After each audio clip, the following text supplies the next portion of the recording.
She sent the text to the wrong number. A merciless Korean Mafia boss replied, "Wrong number, but I'm already 5 minutes away. Lock the door." Zara Banks' thumb hovered over the smeared glass of her phone, her right hand a useless weight of white bandages. The rigid plastic of her neck brace dug into her jaw, forcing her to stare straight ahead at the cold, clinical tiles of the bathroom floor. Each breath was a struggle against the bruise blooming like a dark flower on her cheek. Outside the door, the sound of her husband's voice was like velvet over sandpaper. "Zara, honey, you're overreacting. Let me in so I can check those bandages." The same voice that, an hour ago, had pinned her to the hallway floor until her world turned into the sound of cracking bone. With a shaking left hand, she fumbled for her cousin's contact. Her vision was a blur of salt and terror. She typed the message, "He broke my hand. My neck. I can't move. Please dot," and hit send. The phone buzzed instantly. "Who is this?" "You have a wrong number." Zara's heart plummeted. She was a ghost reaching for a shadow. "Please," she typed back, her tears hitting the screen. "He's breaking the door. Help." Miles away, Lee Junho sat in the back of a black sedan, the warm light of the city catching the geometric tattoos on his neck. He studied the text with a terrifying stillness. He didn't ask who she was. He already knew. "Stay hidden," the screen flashed. 5 minutes. "I'm coming." Zara tucked herself into the corner of the tub, shrinking away from the splintering wood of the door. The last thing she saw before the screen dimmed was the stranger's final message. "Hold on." The porcelain was cold against Zara's skin, but it was the only thing keeping her upright. She sat wedged between the base of the toilet and the bathtub, her body curled into a tight, defensive ball. Every breath was a jagged ordeal, a sharp reminder of the rigid plastic neck brace that held her head at an agonizingly stiff angle. Her right hand, a thick club of white gauze and medical tape, rested uselessly in her lap. She looked down at it, the bandages already beginning to bloom with a faint, rusty pink where the pressure of her husband's grip had reopened the skin beneath. On the other side of the heavy oak door, the house was silent, a silence more terrifying than the screaming that had preceded it. Then came the heavy, rhythmic thud of a shoulder hitting the wood. "Zara, baby." Marcus's voice drifted through the cracks, smooth and terrifyingly calm. It was the voice he used when he was trying to convince himself he was the victim. "You're being dramatic again. You know how you get. Just open the door so I can see if you're actually hurt or if you're just putting on a show." Zara didn't breathe. She couldn't.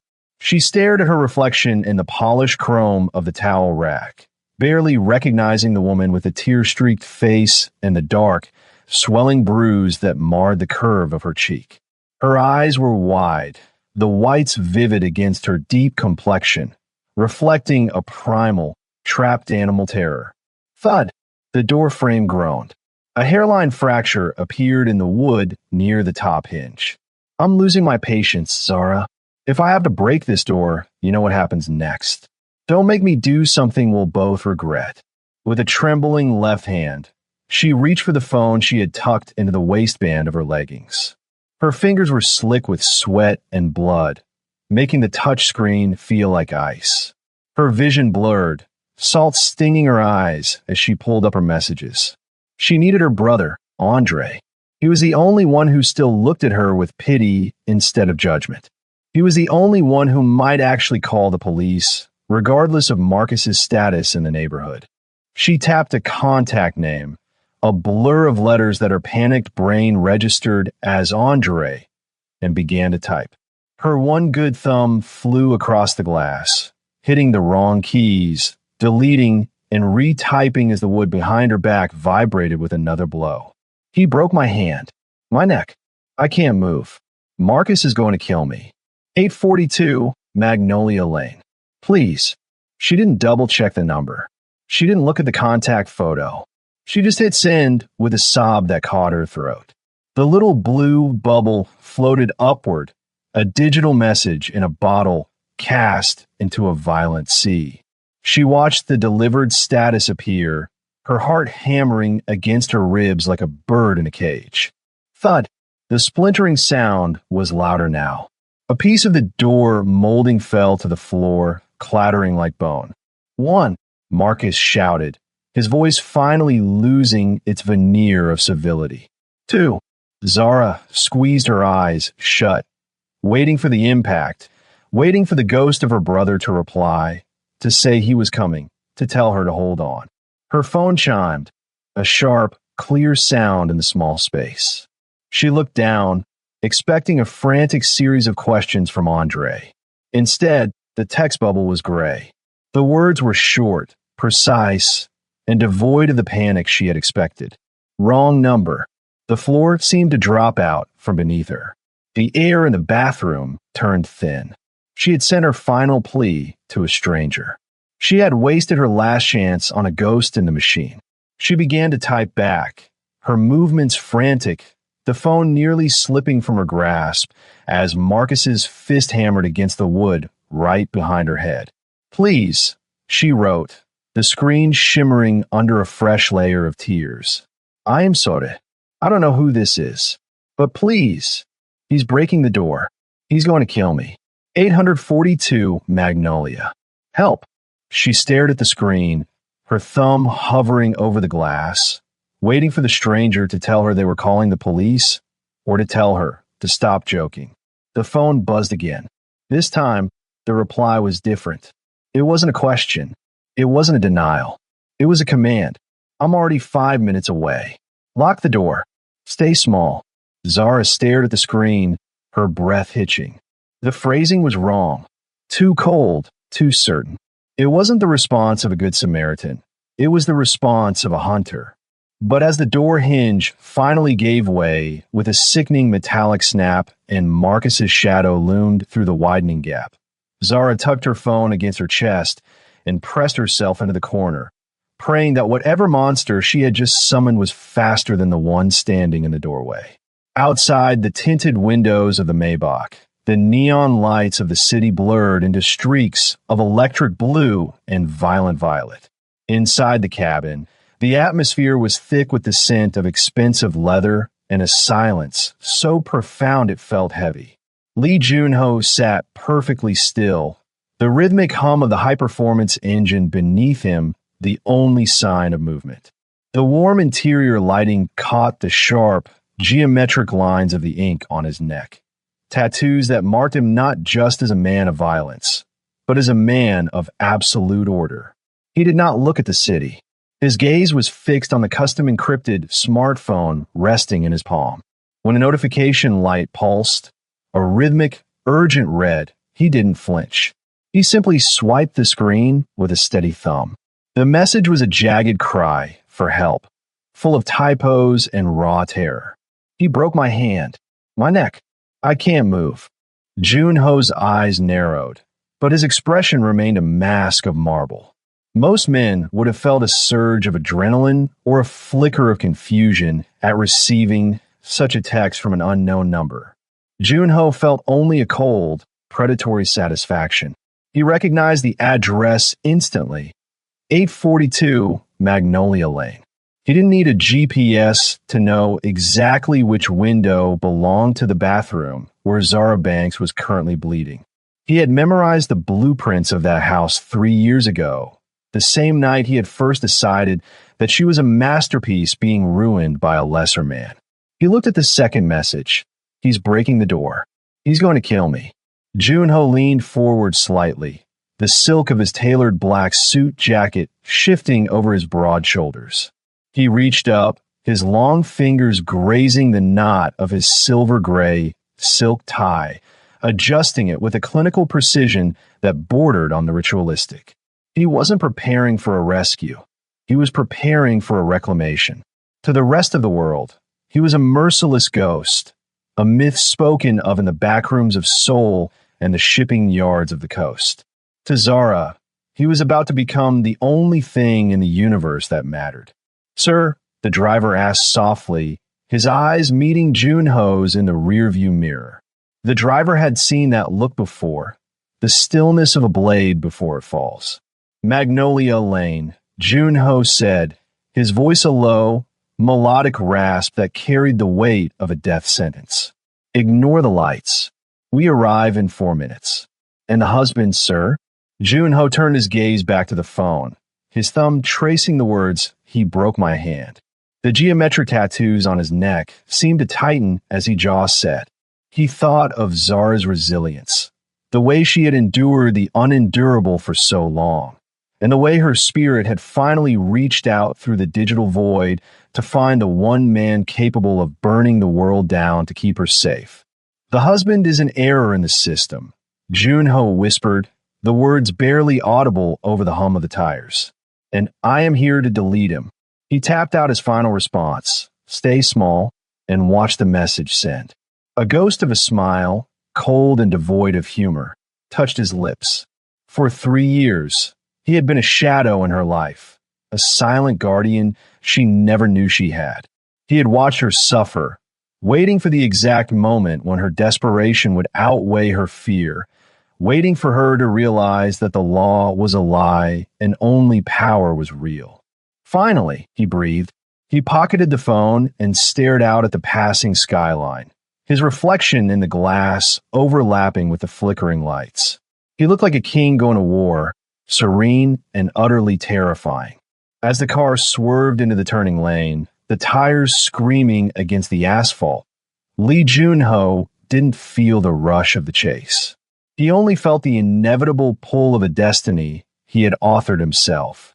In 4 minutes, the bathroom door would fall, but Marcus Banks would find that the thing waiting on the other side wasn't a broken woman, but the wrath of a man who had been waiting a lifetime to say mine. The bathroom door didn't just open, it vanished. One moment, Marcus was a looming shadow behind the splintering wood, his heavy breathing a rhythmic threat. The next, a muffled, pneumatic crack echoed through the hallway, and the door was kicked inward with such force the hinges tore like wet paper. Zara pressed her back into the corner of the bathtub. Her bandaged hand clutched to her chest. She expected chaos. She expected the deafening roar of police sirens and shouting men. Instead, the apartment fell into a terrifying, surgical silence. 2 men moved into the small space with the synchronized grace of predators. They weren't wearing police blues. They were dressed in charcoal tactical gear, their faces obscured by matte black balaclavas, their movements devoid of the frantic energy of a typical raid. There was no shouting. There was only the metallic click of weapons being lowered and the heavy, dull thud of Marcus being slammed against the hallway wall. Zara's breath hitched in her throat as she peered past the broken doorframe. Marcus, the man who had spent years making himself the largest, most terrifying object in her universe, looked suddenly, pathetically small. A thick, gloved hand was clamped over his mouth, and a zip tie was being cinched around his wrists with a sharp, plastic hiss. For the first time in their marriage, Zara didn't see anger in her husband's eyes. She saw a raw, sickening terror, the look of a man who had finally encountered something far more monstrous than himself. Then, the heavy silence of the hallway parted. Lee Junho stepped into the light of the apartment.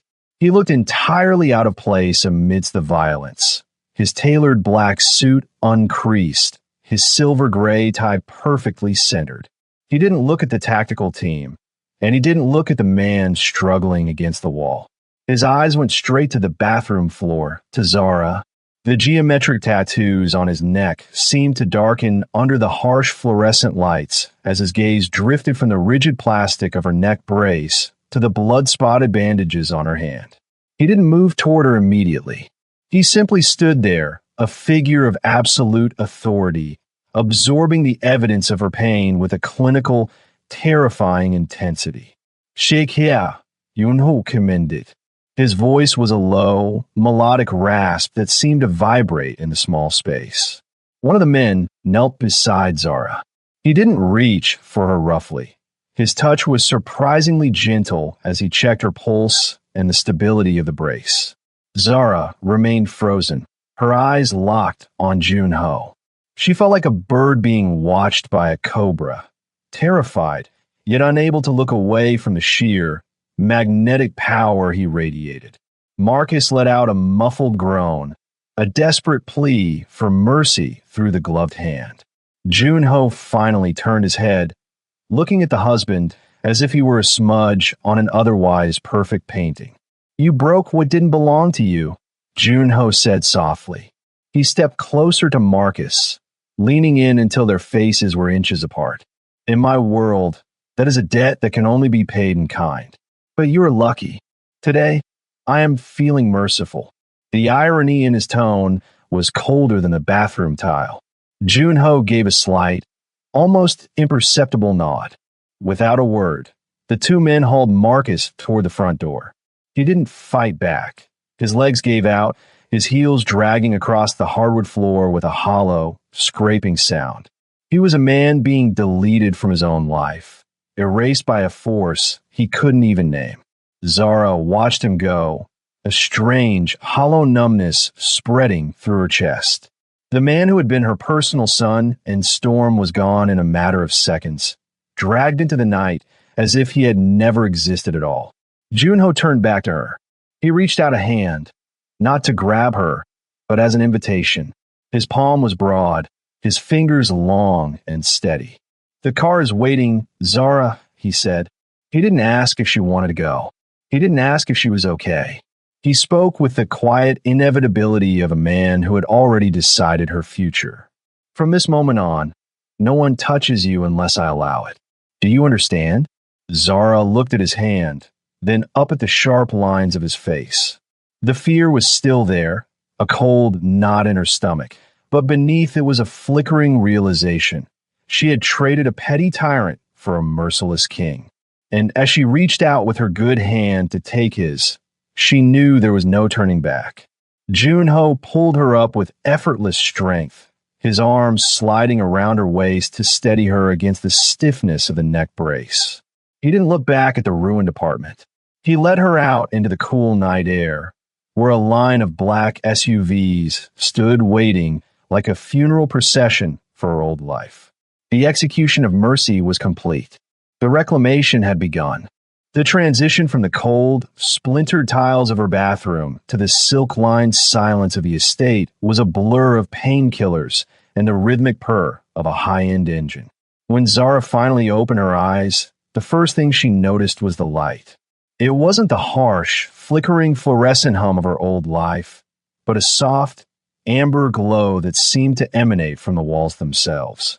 She was lying in a bed that felt like a cloud, the sheets cool and impossibly smooth against her skin. The room was vast, dominated by floor-to-ceiling windows that looked out over a darkened skyline she didn't recognize.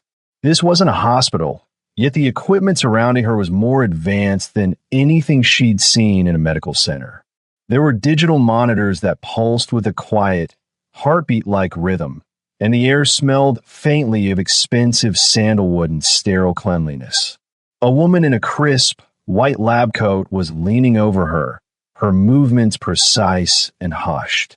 She was a specialist. That much was clear from the way she handled Zara's right hand. The thick, blood-stained bandages from the apartment were gone, replaced by a specialized orthopedic brace that looked more like a piece of high-tech armor than a cast. Zara tried to shift, but a sharp spike of awareness reminded her of the rigid support around her neck. She let out a small, involuntary whimper.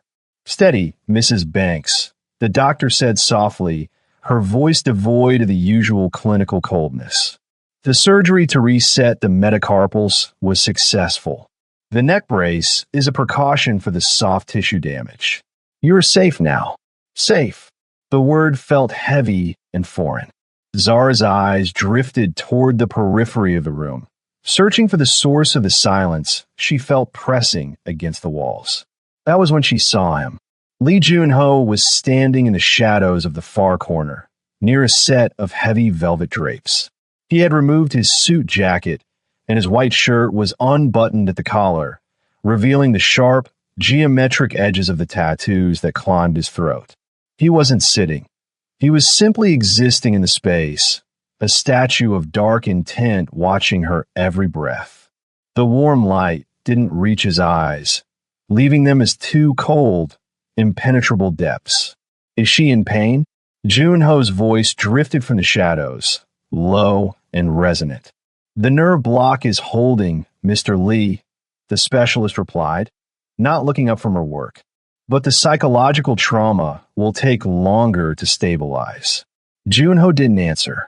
He stepped forward, the light finally catching the sharp ridge of his nose and the steady, predatory focus in his gaze.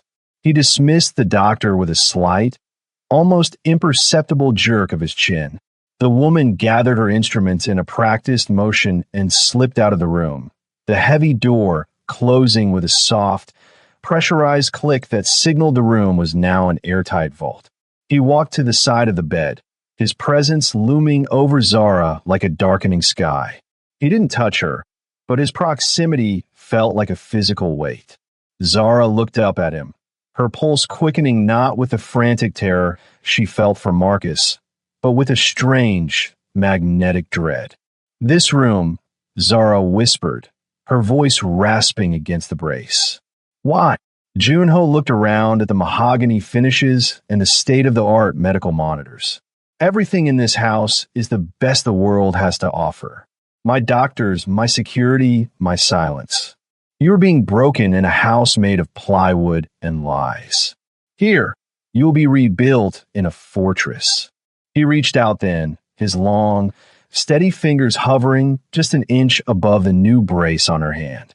He didn't make contact, yet Zara could feel the heat radiating from him. The man you lived with is gone, Junho said, his voice dropping to a register that was almost a caress. He's a ghost now. This room, this care, it costs more than his entire life was worth. Consider it a down payment on your new reality. Zara looked at the digital display of the heart monitor. Her heart rate was climbing, the rhythmic beep accelerating. She was no longer a victim hiding in a bathroom, but she realized with a sinking clarity that she was now an acquisition. She was the center of a gilded infirmary, surrounded by wealth she couldn't fathom and a man whose mercy was as terrifying as his wrath. Junho finally met her eyes, and for a fleeting second, the coldness in his gaze flickered with something possessive and ancient. Sleep, Zara. Tomorrow, you will realize that you haven't just been saved. You've been found. He turned back toward the shadows, leaving her in the amber glow of the monitors, a queen in a cage of golden glass. The morning sun didn't rise so much as it bled through the floor-to-ceiling windows, casting long, sharp shadows across the expanse of the suite. Zara remained propped against a mountain of pillows, her neck brace a constant, cold reminder of her fragility. The high-tech monitors hummed a low, hypnotic tune, the only sound in the room until the heavy door clicked open. Lee Junho entered with the same soundless precision he had displayed the night before. He held a tablet in one hand and a glass of water in the other. He looked rested, his dark hair swept back, his white shirt crisp and stark against the tan of his throat where the geometric ink began. He didn't speak as he approached the bed. He simply set the glass on the nightstand and tapped the tablet screen, turning it toward her. Look, he said, his voice a gravelly caress. Zara squinted at the screen. It was a local news site, the headline scrolling in bold, black letters. Tragic apartment fire at Magnolia Lane. 1 dead, 1 missing. Her heart gave a violent lurch, the monitor beside her chirping in response to her spiking pulse. A fire? Marcus, is he? Marcus is not dead, Junho said, his expression as flat as a desert floor. But the world believes he is a fugitive, and the world believes the body they found in the charred remains of your bathroom belongs to you. Zara felt the air leave her lungs. She looked at her bandaged hand, then back at the screen. I don't understand. I'm right here. My brother. Andre will know. He'll look for me. Your brother has already been notified of your passing, Junho countered, his tone devoid of empathy. Dental records were provided. The case is closed. To the state, to the law, and to every person who ever knew your name, Zara Banks died last night. You're a ghost now. A cold, hollow numbness spread from her chest to her extremities. The realization was more suffocating than the neck brace. Every thread that connected her to her former life, her job, her family, her very identity, had been severed with a clinical, surgical finality. She looked up at Jun-ho, her eyes swimming with a mixture of grief and mounting dread. "Why would you do this?" she whispered, her voice cracking. "You saved me from him. Why kill me off to the rest of the world?" Jun-ho stepped closer, leaning over the bed until he was within her personal space. The scent of sandalwood and something metallic, like a whetted blade, enveloped her. He reached out, his thumb tracing the edge of her jaw just above the plastic of the brace. His touch was terrifyingly light. "Protection has a price, Zara," he said, his gaze locking onto hers with a possessive intensity. "As long as you existed as Zara Banks, you were a target. Your husband had friends in the precinct. The law was his shield, not yours. By making you a ghost, I have made you untouchable. No one can hunt a woman who doesn't exist." He straightened up, his silhouette blotting out the morning sun. "But there is a catch. A ghost has no rights. A ghost cannot own property, cannot walk into a bank, cannot call for help. You have no one left to turn to. No brother, no law, no past." He paused, letting the weight of his words settle over her like a heavy shroud. "I am your only anchor now," he continued, his voice dropping to a low, melodic vibration. "I am the one who feeds you, the one who heals you, and the one who decides when you breathe. You are safe, Zara, safer than you have ever been in your life. But you are mine, completely and irrevocably." Zara looked at the tablet, where the digital flames of the apartment fire flickered in a loop. She saw the ruins of the life she had tried so hard to maintain, the life that had almost killed her. Then she looked back at the man standing over her, the man who had watched her from the shadows for years, waiting for the moment he could erase her and rewrite her as his own. The monitor's rhythm slowed as a strange, dark acceptance began to take root in her mind. The terror of Marcus was gone, replaced by the heavy, golden weight of Jun-ho's obsession. She was dead to the world, but for the first time, she saw herself reflected in the eyes of a man who saw her not as a victim, but as an acquisition of infinite value. "You've been waiting for this," she stated, her voice stronger than before. Jun-ho didn't deny it. A ghost of a smile touched his lips, cold and certain. "I don't believe in accidents, Zara. I believe in opportunities. You sent the text. I simply closed the door behind you." He turned to leave, but stopped at the threshold, looking back over his shoulder. The geometric tattoos on his neck seemed to pulse in the light. "Rest now. Tomorrow, we begin the work of making you forget you ever had a life before me." The door shut with that same pressurized click, leaving Zara alone in her gilded room. She was safe, she was healed, and she was utterly lost. A queen in a kingdom of one, ruled by a man who had murdered her past to ensure he was the only one in her future. The days that followed were measured not by the rising sun, but by the quiet, ritualistic visits from Lee Jun-ho. Zara had been moved from the medical bed to a chaise longue by the window, her body slowly knitting itself back together under the weight of silken robes and heavy silence. The neck brace had been exchanged for a softer support, allowing her to turn her head just enough to watch him when he entered. He came to her in the twilight, the hour when the city below began to sparkle like a bed of cold jewels. He didn't turn on the overhead lights. He preferred the amber glow of the perimeter lamps that cast long, sharp shadows across the floor. He sat on the edge of the chaise, closer than he had ever been, and began the slow process of unwinding the compression wrap from her hand to inspect the surgical site. As he worked, his sleeves were rolled back to the elbows, exposing the full intricacy of the ink that defined him. The geometric tattoos weren't mere decoration.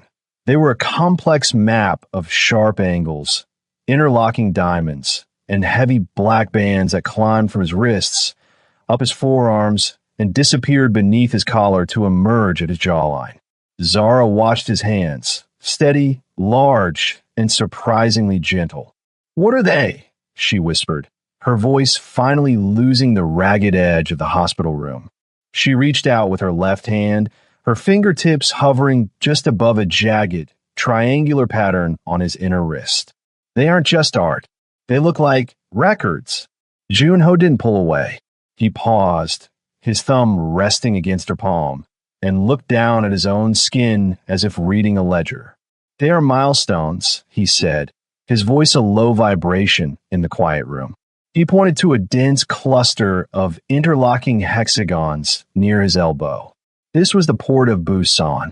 3 years of blood to stabilize the shipping lanes. The diamonds on my shoulder? The high-rise districts in Seoul. He traced a long, vertical line that ran the length of his forearm, ending in a sharp arrowhead point at his pulse. Every territory I've claimed, every empire I've dismantled and rebuilt is etched here. In my world, we do not keep trophies in cabinets. We wear our history so that anyone who looks at us knows exactly what we are capable of taking.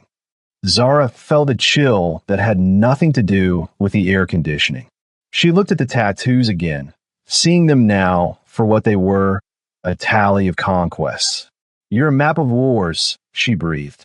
"I'm a map of wins," he corrected softly. He finished redressing her hand and finally looked up, his dark eyes capturing the amber light. He reached out, his fingers tracing the line of her jaw, moving upward until his thumb brushed the fading bruise on her cheek, the last visible mark of Marcus's ownership. "I have spent 15 years turning my body into a record of my power," Junho said, his gaze intensifying until Zara felt she couldn't breathe. "I have seized docks, banks, and cities. I have won wars that left hundreds dead in the streets." He leaned in closer, the scent of his expensive cologne and cold steel enveloping her.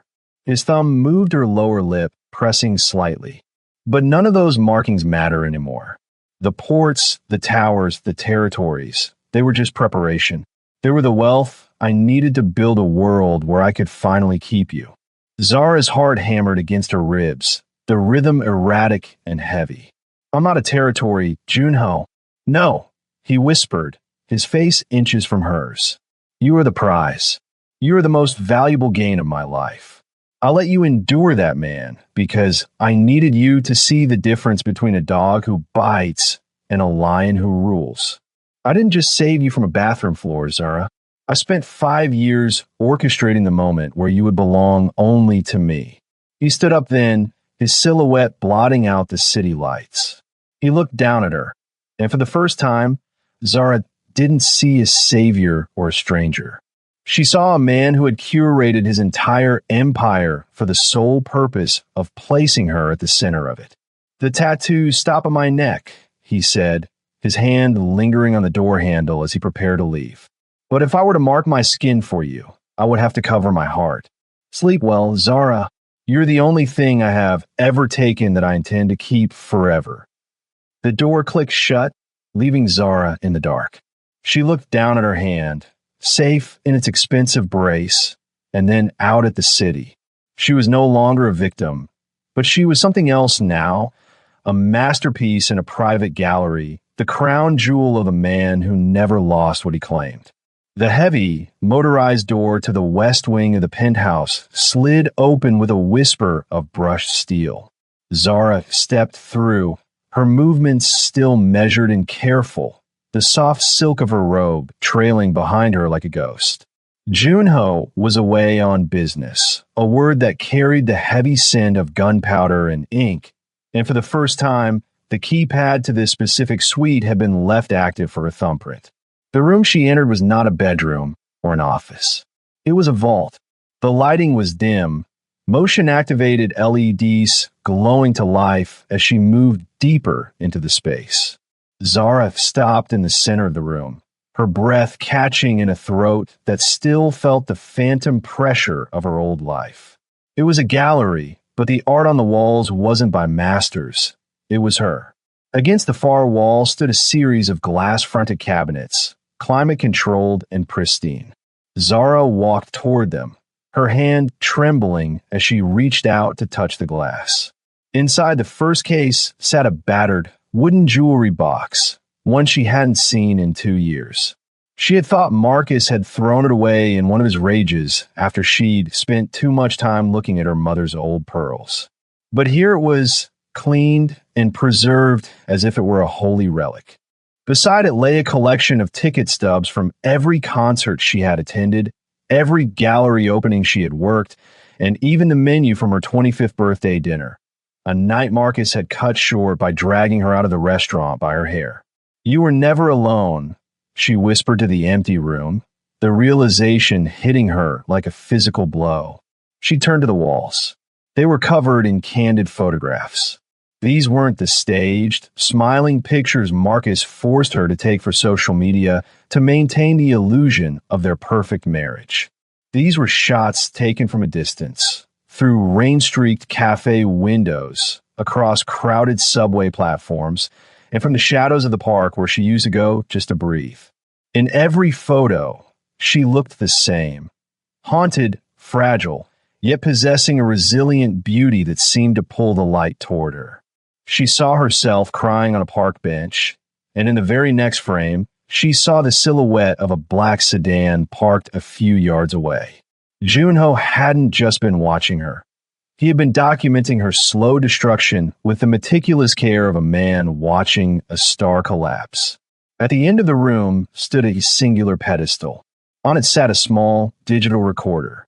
With a shaking finger, Zara pressed play.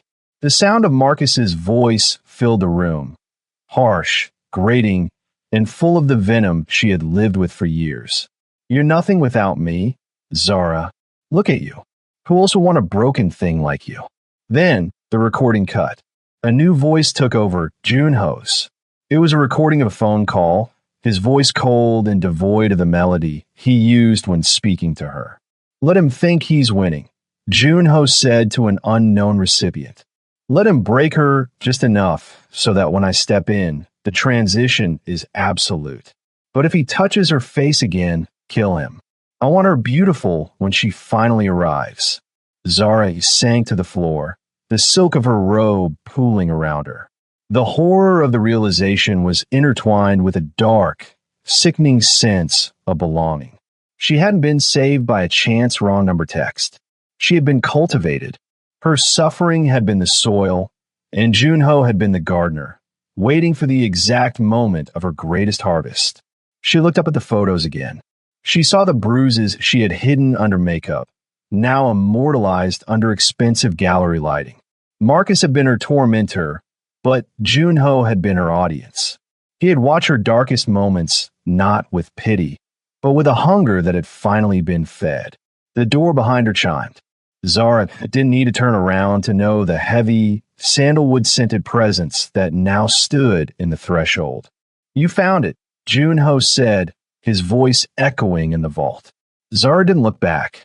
She stared at a photo of herself from 3 years ago, looking into the camera as if she could see him through the lens. "You let it happen," she said, her voice a hollow shell. "You could have stopped him 1,000 times." Junho walked across the room, his hand coming to rest on her shoulder, his thumbs stroking the base of her neck just above the silk. "If I had taken you when you were whole, you would have fought me. You would have looked for the law, for your brother, for a way out." He leaned down, his lips brushing her ear. "I needed you to learn that the world is a cruel place, Zara. I needed you to understand that Marcus was just a small monster. I am the one who owns the dark. And in the dark, you are finally perfectly safe." Zara closed her eyes, a single tear tracing the path of an old bruise.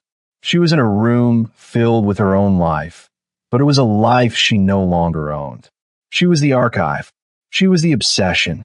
And as Junho pulled her up to face him, She realized that the man who had watched her fall was the only one she would ever allow to see her stand. The basement of the estate did not look like a dungeon. It looked like a high-end surgical theater. It was a cavernous space of poured concrete and brilliant overhead LED panels that hummed with a low, electric vibration. The air was colder here, carrying the sharp, metallic tang of industrial cleaner and the heavy scent of damp earth. In the center of the room, illuminated by a singular, focused spotlight, Marcus Banks sat strapped to a heavy steel chair. He looked unrecognizable from the man who had loomed over Zara in their bathroom. His designer shirt was torn and stained with sweat, his face a map of swollen bruises and desperate, leaking tears. He was gagged, his eyes wide and rolling in his head, darting frantically around the shadows until they landed on the two figures emerging from the elevator. Zara walked at Junho's side, the silk of her robe replaced by a tailored black dress that clung to her healing frame. Her right hand was still braced, but she carried it with a new, stiff dignity. Junho didn't touch her.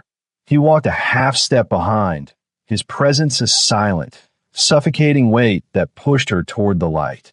When they reached the edge of the spotlight, Junho reached out and pulled the gag from Marcus's mouth. Zara. Marcus's voice was a jagged rasp, a pathetic scramble for the old power he used to wield. Zara, baby, thank God. Tell them it was a mistake. Tell this crazy bastard to let me go. I'll make it up to you, I swear. We'll leave. We'll start over. Be quiet, Marcus, Zara said. Her voice was flat, echoing off the concrete walls like a stone dropped into a well. It was the first time she had ever spoken over him, and the sound of it made Marcus flinch as if she had struck him. Junho stepped into the light, the geometric tattoos on his neck appearing like a second skin under the white glare. He reached into the inner pocket of his suit jacket and pulled out a small, weighted object wrapped in velvet. He didn't look at Marcus. He looked only at Zara. He is the last thread, Junho said, his voice a low, melodic vibration. As long as he draws breath, you are Zara Banks, the victim of Magnolia Lane. As long as he exists, there is a version of you that is small and broken and afraid. He unwrapped the velvet, revealing a heavy, blackened steel pistol. It was sleek, silent, and final. He held it out to her, the grip toward her good hand. I have already erased you from the world's records, Junho continued, leaning down so his lips were mere inches from her ear. Now, you must erase the memory from your own heart. This is the choice, Zara. You can walk out of this room and try to find a life as a ghost, forever looking over your shoulder. Or you can end the past here, in the dark, and step into the light as my equal. Marcus began to sob, a wet, guttural sound that filled the room. Zara, please, you're not a killer. You're a good woman. Don't let him turn you into this. Zara looked at the gun, then at Marcus. She saw the man who had twisted her arm until it snapped like dry kindling. She saw the man who had kept her in a neck brace while he whispered that he loved her. Then she looked at Junho. She saw the man who had watched her suffer for 3 years just to ensure she had nowhere else to go. She realized then that Junho wasn't just testing her resolve. He was testing her appetite. He wanted to see if she could embrace the mercilessness that defined his world. He wanted to see if his masterpiece could handle the weight of the ink. With a slow, deliberate motion, Zara reached out and took the weapon. It was heavier than she expected, cold and purposeful. She felt the gaze of the two monsters on her, one pathetic and broken in a chair, the other elegant and lethal at her shoulder. She stepped forward, entering the circle of light. Marcus's eyes went to the gun, his pleas turning into a high-pitched, incoherent whine. Zara didn't feel the surge of rage she expected. She didn't feel the heat of revenge. She felt only a profound, freezing clarity. To Marcus, she was a possession to be used. To Junho, she was a treasure to be guarded. Neither had ever seen her as a person, but only one of them offered her the power to never be hurt again. She raised the weapon, her good arm steady, her eyes locked onto Marcus's. "You were right about one thing, Marcus," she whispered, the words intended only for the three of them. "I am nothing without you, because Zara Banks died in that fire. I'm someone else now." The sound of the shot was muffled, a sharp metallic thud that was instantly swallowed by the vastness of the basement. Marcus slumped in the chair, the light in his eyes extinguished as easily as a candle in a gale. The silence that followed was absolute. Zara didn't move. She didn't tremble. She simply watched the shadow of the chair grow long across the floor. Junho stepped up behind her, his large, warm hands coming to rest on her shoulders. He leaned forward, his cheek pressing against hers, his eyes fixed on the empty shell of her past. "Perfect," he breathed, the word a dark coronation. He took the gun from her unresisting hand and tucked it away. He didn't offer comfort because he knew she didn't want it. He offered her his arm, and as they walked back toward the elevator, leaving the spotlight behind, Zara realized she wasn't walking away from the darkness. She was walking deeper into it. And for the first time in her life, she wasn't afraid of what was waiting in the shadows. The night air atop the estate was crisp, carrying the faint, salt-tinged scent of the harbor far below. Zara stood at the edge of the glass-walled balcony, the wind whipping the hem of her crimson silk gown around her ankles. She looked out over the sprawling canopy of the city, a sea of flickering lights and shadowed canyons that once felt like a labyrinthine trap. Now, from this height, it looked like a map. She lifted her right hand, flexing her fingers. The movement was fluid, the skin smooth and free of the heavy bandages that had once defined her. The deep, aching fractures were gone, mended by surgeons whose silence had been bought with more money than she had ever seen in her life. She reached up to touch her neck. The rigid plastic brace was a memory. In its place sat a heavy collar of black diamonds, cool and heavy against her skin, a mark of status that felt more like a promise than a weight. Zara didn't flinch when she heard the heavy, deliberate tread of footsteps on the stone behind her. She didn't turn around until she felt the heat of him radiating against her back, a familiar, predatory warmth that had become her only North Star. Lee Junho stepped into the moonlight beside her. He had discarded his tie and unbuttoned his vest, the geometric ink on his throat stark and mesmerizing in the silver light. He looked out at the city, his expression as unreadable as the dark water of the bay, but his presence was a jagged, electric force that demanded her attention. "The transition is complete," Junho said, his voice a low, melodic vibration that seemed to harmonize with the wind. "The world has forgotten the woman who bled on a bathroom floor. They have buried her memory beneath the ashes of Magnolia Lane." Zara looked at him, her eyes tracing the sharp lines of his profile. The fear that had once paralyzed her had been forged into something harder, sharper.